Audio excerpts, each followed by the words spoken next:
Freire foi um dos maiores sociólogos brasileiros e tinha como sua tese a miscigenação, na qual ele falava sobre a junção de mais de uma raça e também da heterocêntrica, que era a pureza racial, no qual ele não defendia. A sua tese é baseada no antirracismo. Agora eu vou falar sobre os estudos culturalistas. Bom, ele defendia a miscigenação como um fenômeno positivo da sociedade brasileira, pois foi acontecer essa mudança a partir da explicação da qual ele dizia que quando você tem mais de uma raça, no quais podiam ser escravos, indígenas e os portugueses, no qual foi eles que colonizaram o Brasil, você teria mais força na sua raça e você poderia, tipo, entre aspas, juntar mais de um país. Nessa época, existia muito destaque à violência e à escravidão. E ele mesmo assim fez essa tese falando sobre. E, tipo, a tese dele é usada muito hoje em dia e pela colonização que tem. Para quem não sabe, em São Paulo, a maior população depois da China é situada em um bairro em São Paulo. Para vocês verem como a colonização é muito adaptada e ainda hoje em dia a tese dele é muito abrangente. Bom, as teses que ele se inspirava. Ele sendo antirracista, mesmo assim ele também se inspirava em algumas teses racistas. Gilberto Freire teve muita influência antagônicas que formaram o ser dialético como ele. Muitos autores influenciados como autor, desde os vitorianos e os anti-vitorianos, como Pusk, Morris e Pater, os racistas, como Gatter e Sortet, Spers, Gilbert e Carlier, contribuíram com a concepção de equilíbrio dos antagonismos. Field, inclusive com a importância de analisar a produção e a miscigenação existente no Brasil, para poder compreendê-lo. Ele também se inspirou na antropologia de Boas e do Rockwell Clinton. Bom, agora eu vou passar a fala para Helena. Bom dia.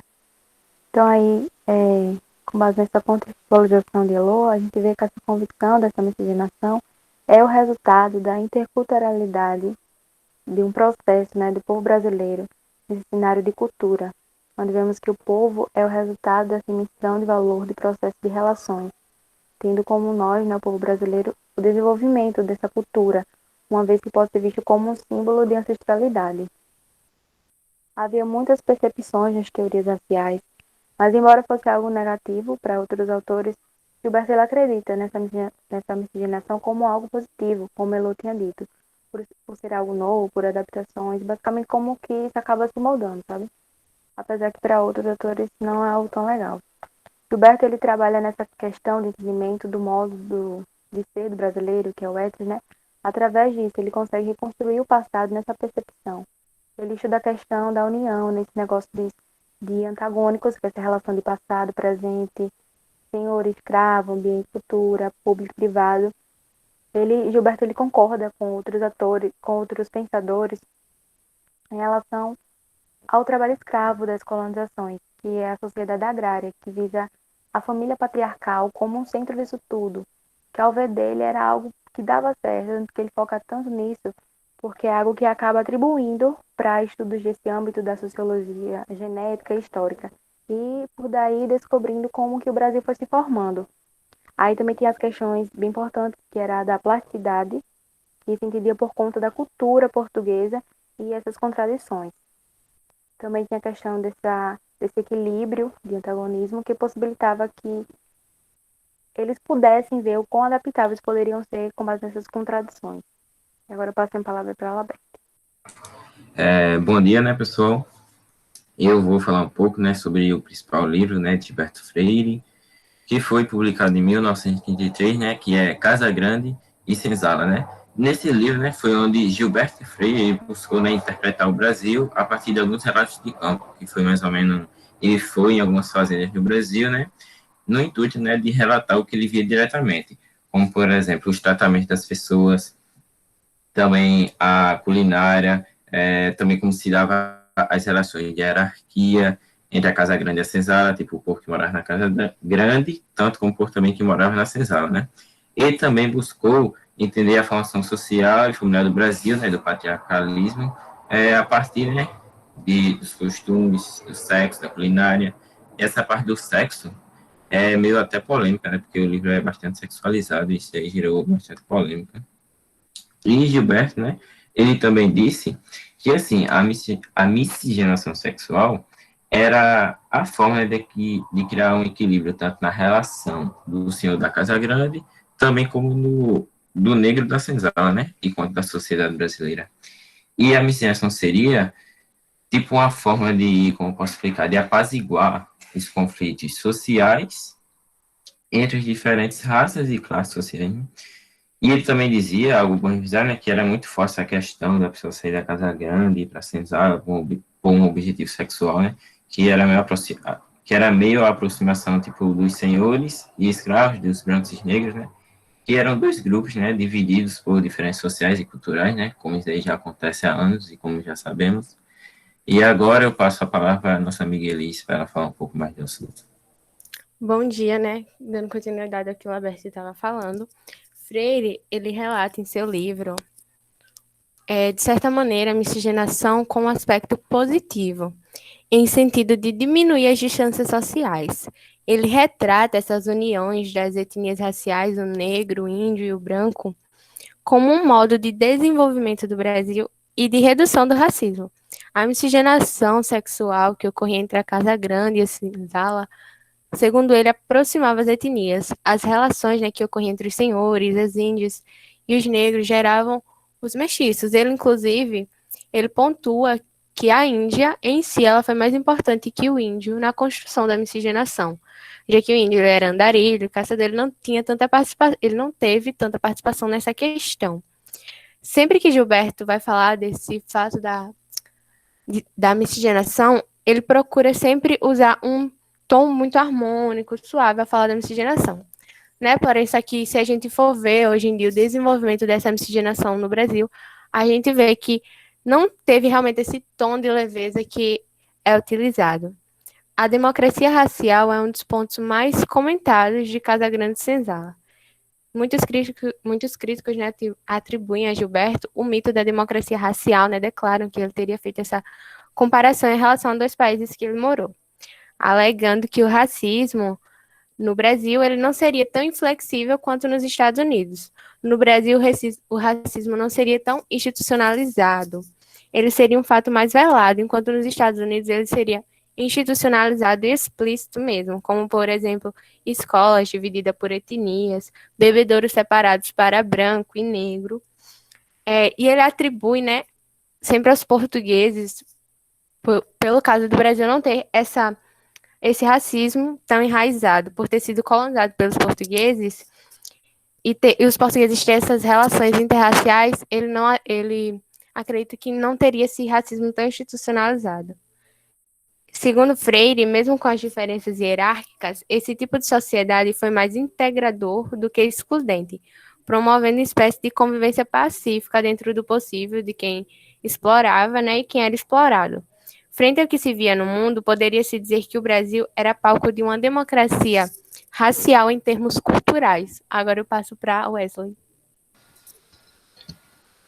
Bom, chegando nesse ponto das declarações finais, né, eu gostaria de pegar alguns pontos que Laberto citou e outros pontos que ele citou e passar a ideia principal do livro, o que o livro traz. Então, o livro, principalmente, ele quer descrever hábitos, quer descrever costumes dos papéis sociais do Brasil colônia, do Brasil rural, que é quem? Que é o negro, que é o indígena e o branco.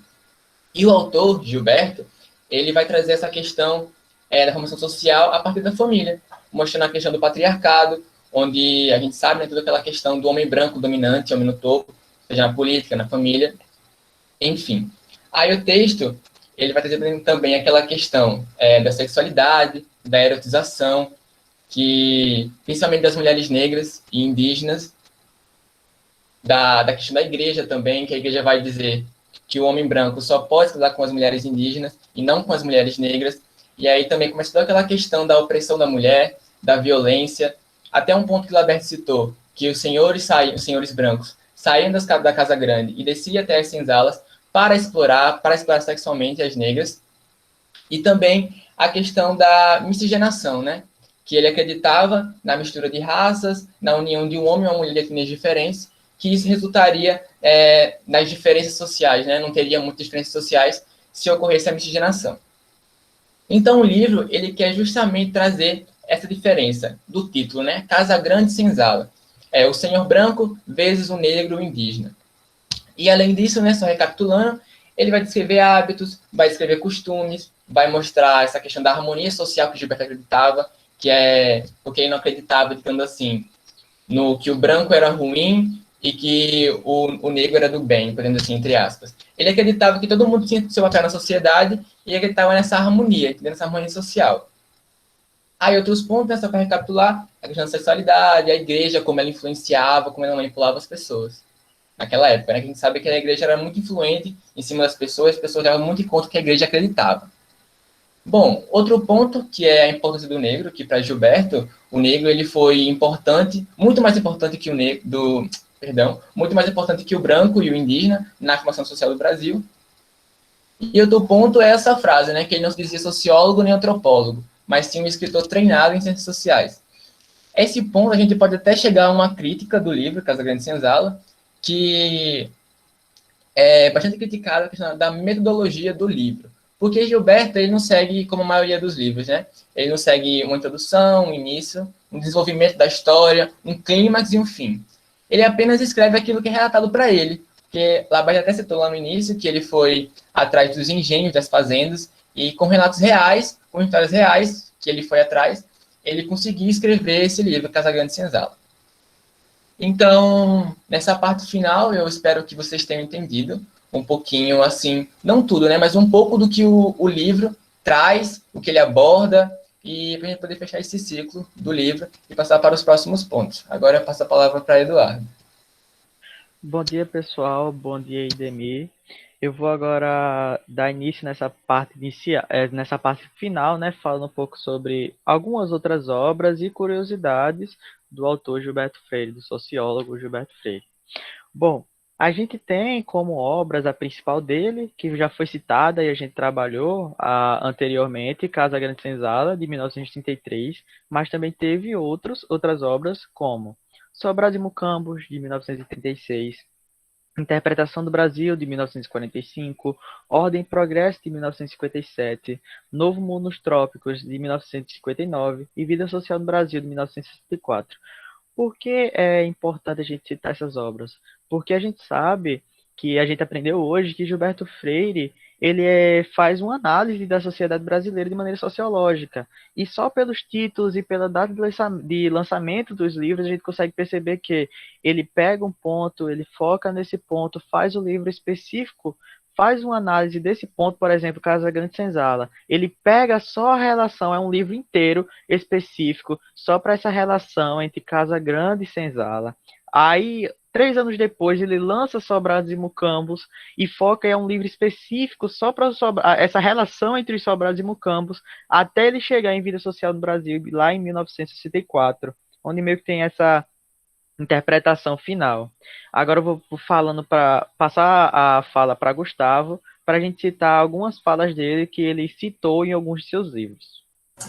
Bom dia, pessoal. Bom dia, professor. Eu vou fazer aqui uma breve citação e também uma explicação breve do livro Adeus Colégio, de 1917. É basicamente o seguinte: o saber deve ser como um rio, cujas águas doces, grossas, copiosas, transbordem do indivíduo e se espraiem, estancando a sede dos outros. Sem o fim social, o saber será a maior das utilidades. Então, com essa afirmação, né, o autor ele está tentando expor que o conhecimento, a sabedoria, deve ser disseminada e compartilhada com uma finalidade. Sem essa finalidade para com a sociedade, algo que faça uma contribuição, o conhecimento, a sabedoria, de uma maneira geral, seria algo fútil, né, ou inútil, que não tem utilidade nenhuma. Então, afirma justamente isso, que o conhecimento sem uma disciplina, sem estar compartilhado com as pessoas, não serve para muita coisa. Bom, iniciando aqui essa segunda frase, que tem no livro Açúcar, de 1939. A culinária é uma das maiores expressões do comportamento humano, do saber humano, da criatividade humana. Muito do saber humano está naquilo que você come. Por que essa frase é importante? Porque, primeiro, ela está no livro Açúcar, de 1939, que foi um livro até que um pouquinho diferente, porque é um livro dele, de um sociólogo, que é um livro específico apenas para iguarias tradicionais de bolos e doce das famílias tradicionais do Nordeste brasileiro. É um livro só de receitas. Segundo, porque ele foi o sociólogo, um dos primeiros autores a dar a importância à culinária que a gente vê hoje, que antigamente não se tinha essa importância para a culinária além de comer. Ele foi um dos pioneiros a dar essa importância de culinária como uma expressão, como cultura. E também quando ele coloca o livro como Açúcar, né, o título do livro como Açúcar, não só por ser doces, a gente também pode fazer análise de quê? Ele fez uma análise da sociedade brasileira, de maneira sociológica. E como se dá essa sociedade? Muito se deu a partir do açúcar, que era potência econômica e foi potência econômica durante muito tempo no Brasil. Também tem esse ponto que vale muito bem ressaltar. Agora o Gustavo vai dar início a algumas curiosidades de Gilberto Freire. Então, Gilberto Freire, né, como indivíduo, uma figura reconhecida mundialmente, algumas curiosidades bem interessantes sobre ele é que ele recebeu um título de Sir pela Rainha da Inglaterra no ano de 1971, que é uma coisa bem interessante. Ele é um dos 5 brasileiros na história que já receberam esse título, além também de já fazer parte de comissões da ONU, a União das Nações Unidas, em relação a questões sociais, e, além disso tudo, também receber prêmios em universidades pelo mundo, né, no Brasil, em Pernambuco, no Rio de Janeiro, e na Europa, na Universidade de Coimbra, Paris, Sussex, Munster e Oxford, na Inglaterra. Passo a palavra novamente a Eduardo. Dando continuidade a essa parte de curiosidades, a gente tem que o livro que a gente trabalha hoje, Casa Grande Senzala, foi o livro de sociologia brasileiro mais traduzido e editado no exterior, ou seja, um livro de enorme sucesso. Bom, algo que aconteceu com ele que foi um pouco parecido com o poeta Augusto dos Anjos aqui da minha cidade de Sapé, a casa dele acabou virando um museu. Aqui, o poeta Augusto dos Anjos, aqui também fizeram lá o memorial dele, com ele virou um museu mesmo. E dentro dessa casa tinha uma biblioteca, que era uma biblioteca pessoal dele, com mais de 30 mil volumes. É muita coisa. Acabou, né? Eu só queria finalizar, professor. Que eu gostaria de agradecer. Ainda tem outro grupo. Então tudo bem. Certo. Eu só queria agradecer a atenção de vocês. Tá certo, beleza, valeu. Parabéns, tal. Não posso demorar, que senão não vai dar tempo do outro grupo, né? Parabéns, muito bem. Aí no final a gente fala mais, beleza? Bora ler o segundo grupo, senão a gente não termina essa aula. Eu ainda tenho outra aula daqui a pouco. Cadê José Vitor, Luiz Paulino? Bom dia. Só estou esperando o Wesley aqui finalizar a apresentação, para eu apresentar em cima aqui.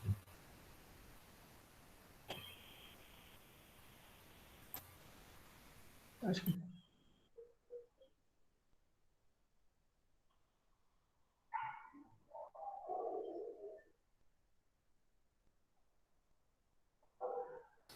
Tá tudo ok já, viu, Vitor? Já pode apresentar. Beleza. Bom dia. Meu grupo vai falar sobre a obra de Sérgio Buarque de Holanda, As Raízes do Brasil.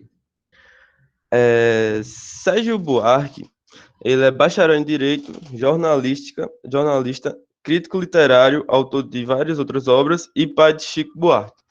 Ele nasceu em São Paulo em 11 de julho de 1902 e sua obra, que é a que a gente vai falar, As Raízes do Brasil, foi publicada em 1936.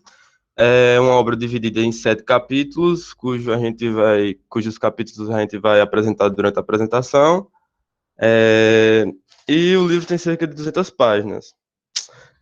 Passo a vez para Luiz, que vai falar sobre personalismo. E aí, bom dia, galera. Como o Bruno falou, né? O livro Sérgio de Holanda é dividido em 7 grandes capítulos, mas a gente vai dividir ele em 5 teses principais. No primeiro capítulo, a fim de fazer um traço sobre a formação do Brasil, ele afirma que a gente herdou uma característica europeia, que é a cultura do personalismo, né? Ou personalidade, que é um dos traços característicos dos países da União Ibérica. Aqui, como ele fala no livro, não existe no restante da Europa.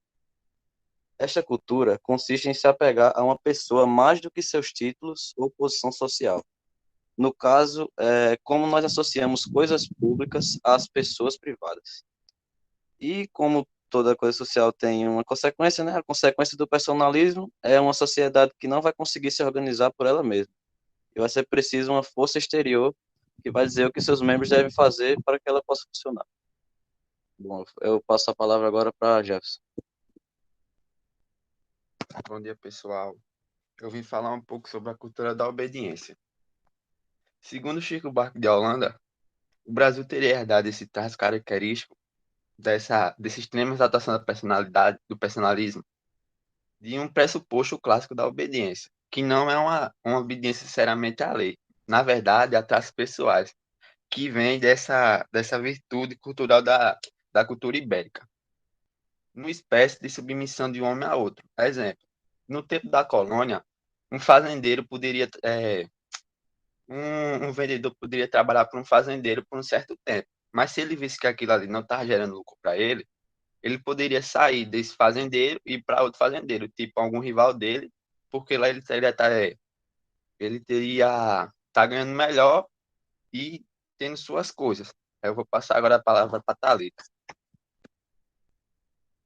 Bom dia, gente. Eu vou falar sobre o trabalhador e o aventureiro. Basicamente, o que seria o aventureiro? Ele é o indivíduo que sempre está observando o produto final. Ele tem um objetivo, ele corre atrás desse objetivo, mas ele está sempre ali de olho no produto final. E o trabalhador seria o indivíduo que também tem seu objetivo, entretanto, ele se esforça mais para alcançar esse objetivo. Ele sempre está focado nos obstáculos, nas dificuldades que ele vai ter que enfrentar, no caminho que ele vai ter que percorrer, diferente do aventureiro. Para o aventureiro, o prestígio ele está no produto final. Já para o trabalhador, a glória dele está em superar os obstáculos e percorrer o caminho. Na visão de Sérgio Buarque, os portugueses eles seriam os aventureiros. Eles são basicamente um povo que se lança no oceano, né? Cruza o oceano, que vai descobrir, entre aspas, o novo mundo, entre outras coisas.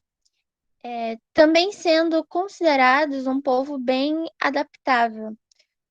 Para os portugueses não existia tempo ruim. Eles se adaptavam facilmente às necessidades e a qualquer problema que fosse aparecendo ao decorrer do tempo. Eu já finalizei já. Passar a palavra ao próximo.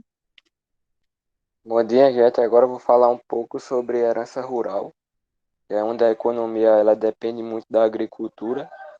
Embora o Brasil ele tivesse muitos recursos de quais Portugal poderia vender e lucrar, eles já aderiam à cana-de-açúcar, pois era muito lucrativo. Mais tarde, ele também haveriam novas explorações, como ouro e café, mas nenhuma delas foi tão duradoura quanto a da cana-de-açúcar. E o trabalho dos portugueses era simples, eram derramar em suas terras pessoas de confiança, montar engenhos e transportar escravos para trabalhar para ele. Com o tempo, isso se tornou a norma e o sustentador da sociedade brasileira. Partindo para a sociedade açucareira, algumas das repercussões da sociedade açucareira foi que criou uma sociedade que dependia da cultura rural, abrandou a abolição da escravidão e também desacelerou a industrialização do país. Nos dias atuais, nós podemos ver algumas pessoas que restam da sociedade açucareira em nosso cotidiano comercial. Um exemplo é que nós vivemos em uma sociedade onde algumas pessoas estão no topo e outras pessoas precisam trabalhar muito por pouco. Também vemos pessoas poderosas que agem contra os melhores interesses da nossa nação. Agora a Júnior vai falar um pouco melhor sobre. Bom dia a todos, bom dia meus colegas, bom dia professor. Eu vou continuar a linha de pensamento de Giordani, mas trazendo para o cotidiano e para os tempos atuais. O Brasil nunca deixou essa herança sair, pois uma das nossas maiores exportações é a soja, não é mais a cana-de-açúcar, mas o Brasil nunca soltou essa herança da exportação. É tanto que não importa o quanto o Brasil estiver quebrado, a exportação sempre vai estar dando lucro, o Brasil sempre vai estar mandando coisa para o exterior. Em contraponto, agora vou falar sobre a diferença de salário. Como antigamente já havia isso, hoje é um reflexo muito claro sobre a desigualdade entre pessoas de mesma região, mas com salários totalmente diferentes. Outras trabalham mais, outras trabalham menos, e hoje, como nós estamos vendo com essa pandemia, nem estão trabalhando. Eu vou passar para o meu próximo colega. Obrigado a todos.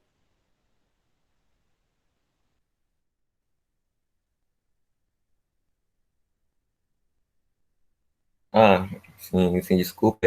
O N não está não, né? Não, tá não. Olá, bom dia. Peraí, então.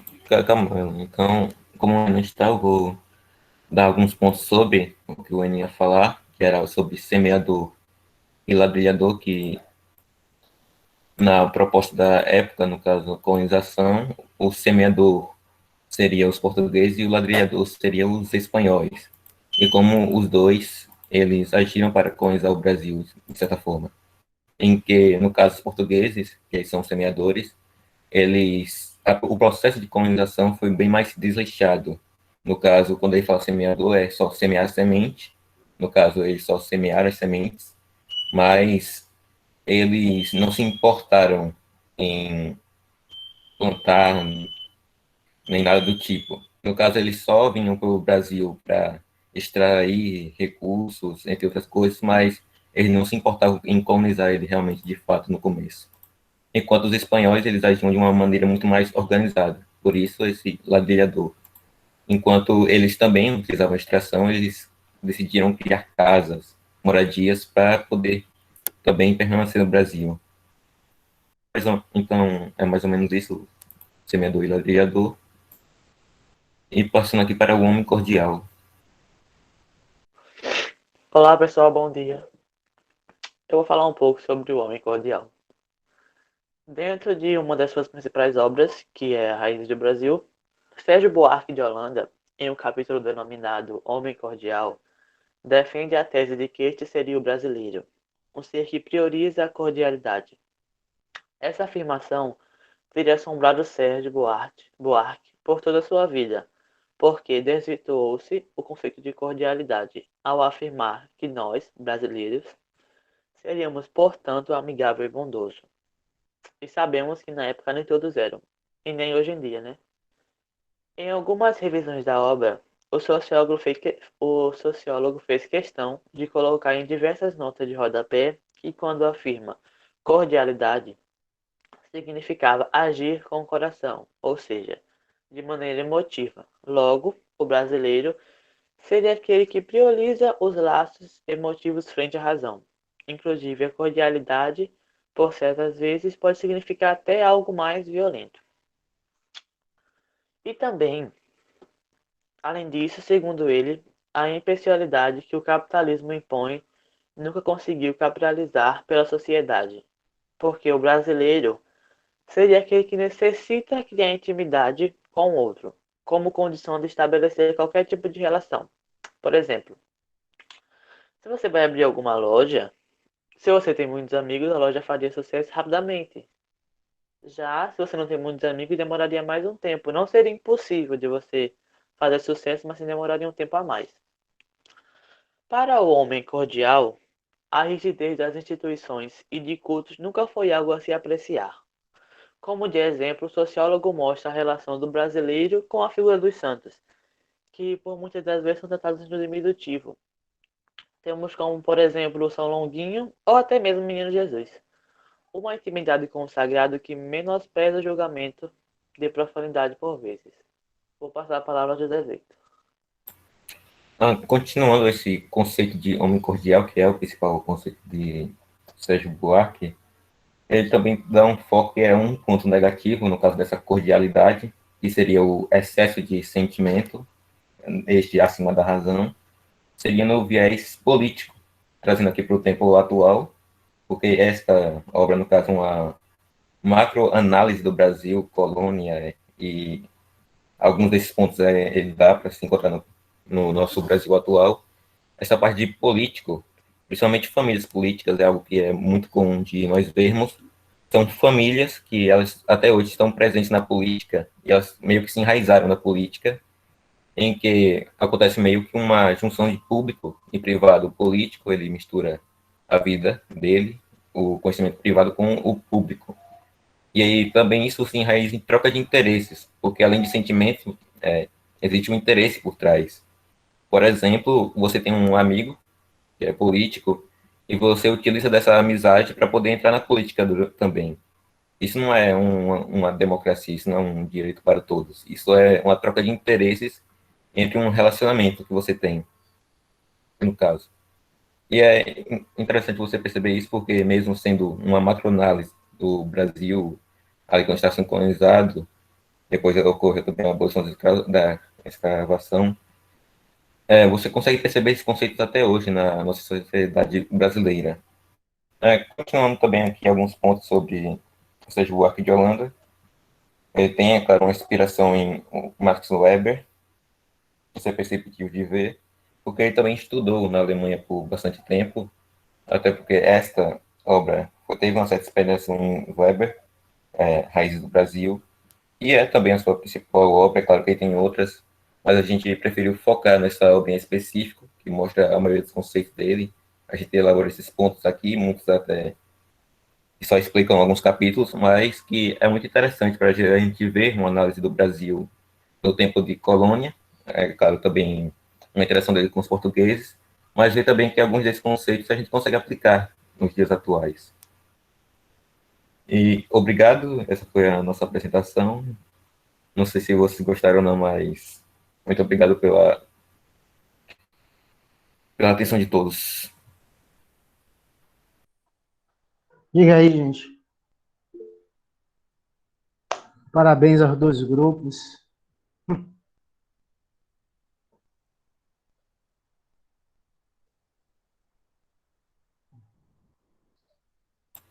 Muito Professor, bom, né? Oi. eu gostaria até que o senhor desse alguns pontos, se o senhor pudesse dar alguns pontos primeiro na nossa apresentação. Eu queria saber, porque quando eu fui pesquisar, eu encontrei muito, realmente, em relação a Sérgio Buarque, todas as informações que eu tinha, elas eram todas vinculadas, principalmente a esse livro dele, Raiz do Brasil. É claro, é o livro mais importante dele, mas curiosidades, algumas coisas sobre a vida dele, pessoal mesmo, foi um pouco mais difícil de encontrar. Por isso que a gente focou tanto no livro. Mas é o certo, né? Biografia é só para contextualizar o autor, né? Historicamente, mas a análise do livro que é o mais importante. Eu também não conheço muito, não. Só sei que ele passou muito tempo na Alemanha, né? Sim, ele foi lá, acho que por jornalismo, assim, Como ele... jornalista, acho que ele começou a escrever lá, acho que Saídas do Brasil. Não foi isso mesmo. Ele foi lançado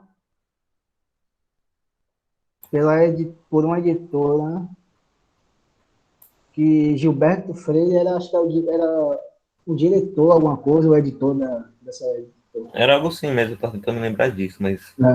Gilberto Freire era, acho que era o editor, chefe, um negócio desse. Não sei se era dono, acho que dono não era não, mas era editor, chefe, alguma coisa assim. Foi quando a primeira edição, né, de Raízes do Brasil. E ele, obviamente, pai de Chico Buarque, né, que também é muito famoso por causa disso. Mas, tirando isso, realmente não tem muito o que falar, não. Mas eu acho que ele era mais, vamos dizer, do ponto de vista pessoal, mais,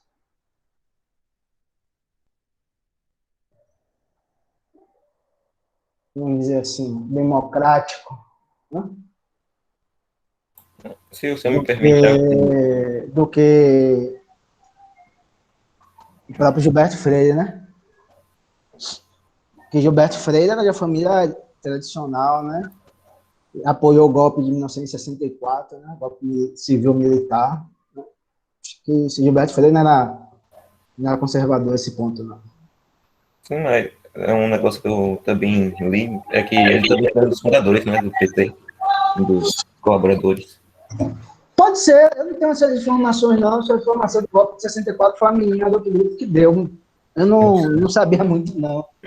Agora, esse negócio de fundador do PT é interessante. Ele foi É um partido de massas, né? Embora... No começo era partido de massa. Então, Embora a as fundação ideias do dele... PT foram milhares de pessoas fundaram o PT, né? Justamente porque era um partido muito ligado aos trabalhadores. Mas você tem um monte de gente que já fundou o PT, porque era um partido que tinha uma vinculação muito grande com a classe trabalhadora mesmo. Não era brincadeira, não. Hoje em dia a gente já não sabe, né? Eu não sei. Eu não sei, não é mais, né? Mas naquela época tinha essa relação, muitos intelectuais, artistas, etc., se uniram para formar o PT mesmo. E, gente, tem algumas coisas que vocês perceberam que os dois autores têm uma convergência, né? Sobre essa questão do patrimonialismo, esse rechaço a uma estrutura social mais rígida, mais impessoal, o desenvolvimento da esfera pública, etc, etc. Esses dois autores têm quase que uma convergência total nesse sentido. O personalismo é o quê? O personalismo é os portugueses dão muito valor ao indivíduo, né? A questão do indivíduo, não no sentido do individualismo do individualismo moderno, burguês, né, egoísta, mas um personalismo no sentido de uma autossuficiência, né, que ele se bastaria, que ele tinha importância em si mesmo, etc., que era um contraponto à questão do desenvolvimento de uma estrutura social mais organizada de forma racional. Né? E ele fala que isso era uma característica de tempos imemoriais, né? E o Sérgio Buarque fala. Com sua questão de sua autonomia, né? Mais do que o egoísmo, mas a autonomia, né? Que ele fala. Tem outras coisas que eles se parecem, né? Como quando eles apontam... Gilberto Freire não aponta a plasticidade do branco, né? O branco português era plástico, né? Se relacionava com o índio, com a mulher negra, tudo isso mediado pela violência, mas se relacionava, né? Sérgio Buarque vai falar, os brancos portugueses quase que não tinham orgulho de raça, né? Ele está apontando para o meu caminho, está falando, olha, português chegava lá, só queria o prazer sexual mesmo, mediado pelo estupro, lógico, né? E todas essas questões vai desembocar em Sérgio Buarque no Homem Cordial, como apontou, não sei nem que eu sempre esqueço, a pai tem uma memória recente muito ruim. Mas quem foi que falou, por último, sobre Homem Cordial? Acho que foi Alan, né? Foi Alan? Foi eu e Alan. Não sei, Alan. Alan apontou um traço certo, né? Porque tem interpretações que dizem que o Homem Cordial não é... O cordial não é sinônimo de cordialidade, de hospitalidade, né? Você fala assim, pô, tal pessoa é bem cordial, ela é bem hospitaleira, ela é bem simpática, né? Não é isso. Muita gente interpreta como isso. O homem cordial é como o que Alan falou, né? Ele começou falando sobre isso, mas depois ele falou, mas não é isso. Aí eu falei, ainda bem, já estava com medo de ele derrapar nesse lado. É o quê? É um tipo que, tipicamente brasileiro, que ele se orienta pelas emoções, né? Ele não só se orienta pela racionalidade, pela emoção. E a emoção pode ser tanto uma emoção afetuosa, um amor, né? Uma proteção, como pode ser violência, né? Raiva, rancor, né? Vontade de cortar a cabeça do outro, jogar fora, né? Vontade de pegar e esmurrar alguém. Isso é um homem cordial. Né? Então, a emoção não tem essa ponderação racional. A emoção vai por dois lados, né? Então, ele fala assim, o tipo médio do brasileiro é emotivo, né? É isso que ele dá, né? Mas a gente vai ter que encerrar essa aula, eu já anotei aqui, eu vou voltar no começo da próxima aula. Tem mais uma apresentação, se eu não me engano, né? Na próxima aula, mas antes daquela apresentação, eu vou terminar de falar sobre esses dois autores, que eu gostei bastante da apresentação de vocês, mas eu vou ter outra apresentação agora, aí eu não posso passar das 10 horas. Então é isso, eles têm essa aproximação, né? Algumas aproximações e diferenças também, lógico, né? Diferenças nas interpretações, né? Por exemplo, esse mito da democracia racial e tal. Né? Mas é interessante que acho que ambos acham que, por exemplo, a colonização portuguesa foi uma colonização menos rígida e Gilberto Freire, principalmente, ele interpreta essa menor rigidez como uma colonização menos violenta, de fato. Ele sempre aponta, porque houve violência, mas, no fundo, né, como síntese daquela colonização, houve o desenvolvimento de uma sociedade em que não há uma estratificação racial, já que pode usar o termo estratificação, de uma diferença fundada nas raças, como existia, por exemplo, a realidade dos Estados Unidos. Então, os dois tendem a falar, não, foi mais mole, né? Que teria sido menos intensa, né? Que não foi menos intensa, não, foi apenas diferente. Né? E a diferença, apontava a diferença e ficava na diferença, mas ele quis apontar a diferença e chegar à conclusão de que nossa sociedade tem menos, teve um parto menos violento, por exemplo, que nos Estados Unidos, mas não foi, né? Mas ele aponta algumas coisas interessantes, conceito de miscigenação, né? Aí na próxima aula a gente discute isso melhor, viu? Eu vou ter outra apresentação agora, infelizmente, né? Tive que transferir para hoje, né? Que me pediram, tive que transferir para hoje. Mas antes da próxima apresentação de Rui Mauro Marini, aí eu vou falar mais detalhadamente sobre Gilberto Freire e Sérgio Buarque, que vocês apontaram algumas características bem interessantes, foi muito boa, viu? E eu gostei da participação de Alan sobre o homem cordial, que ele deu ele não caiu na armadilha de falar sobre o homem cordial como um homem bondoso, né? Que muita gente interpreta. Mas o grupo 2 está de parabéns, muito bem, o grupo 1 também está de parabéns também. Valeu. Buscar, e me desculpe do grupo 1, que eu tive que interromper, né? A fala de Wesley, né? Me desculpe, Wesley, mas foi por causa do tempo mesmo, viu? Você me perdoe, mas eu acho que vocês já tinham dado ali um apanhado bem interessante da obra de Gilberto Freire. Mas é questão de tempo mesmo, viu, Wesley? Essa aula remota, assim, é muito pouco tempo. Aí, como foram dois autores por aula, né? Porque a gente está um pouco atrasado, aí eu tive que interromper. Viu? Mas parabéns, Wesley. Parabéns, Grupo 1, Wesley, Alaf, Tayane, né? Parabéns todo mundo, Grupo 2. Estão de parabéns, muito obrigado. Era isso mesmo que eu queria. E continue assim que vocês estão no caminho certo. Laber também, do Grupo 1. Viu? Tranquilo? Boa quinta, bom final de semana. A gente se vê na próxima quinta. Tá certo? Valeu. Valeu, gente. Se cuidem, viu? Tchau, Carol.